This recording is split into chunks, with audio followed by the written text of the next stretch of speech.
Pwede ba? Ayaw muna ako. Ladies and gentlemen, please welcome back on stage with Sam and Piano, Miss Bea Alonzo.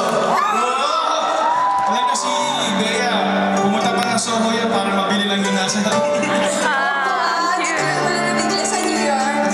Tagal-tagal ko na yung kahayan. Baka inspired ka. Siyempre, dito kayo.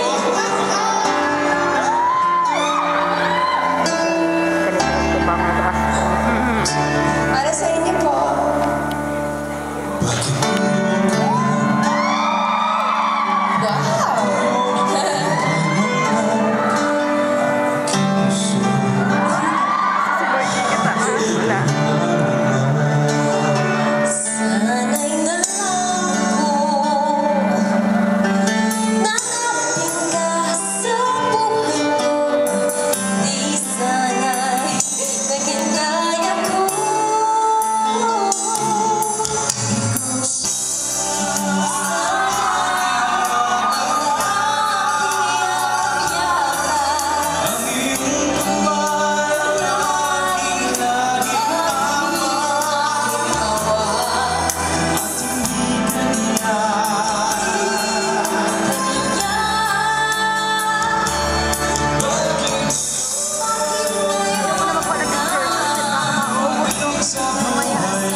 may tawa ng tawa. Tapos, Utot na utot?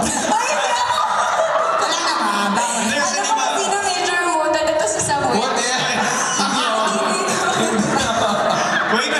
We're talking about GPS, di ba? At sa mga dito sa US, marami na may GPS, di ba? So we're talking about like, paano kaya kung meron natin GPS sa Manila, paano kaya mangyayari? Kasi dito, Social. English, di ba? English. Paano kaya sa Manila pag gumawa ng GPS? Okay. Ganito yun. Ganito po yan. Pag sa Pilipinas, ito ang GPS. Dito sa siya. Sumakay sa kotse. Mag-seatbelt. Start. Tanggalin ang susi. Bakit? Hindi mo kotse to, tanggal. Sorry. Okay, tapos pupunta ka ng tundo, ha? Ang programa, tundo. Anda, diretso. Sa kaliwa, ingat ka. Bakit? May takit. Ayun, ano?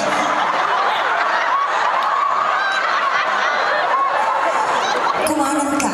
May madadaanan kang babaeng nakapula. O ano naman ngayon? Yan ang kabit ng tatay ko. Just mo sa GPS. Diba?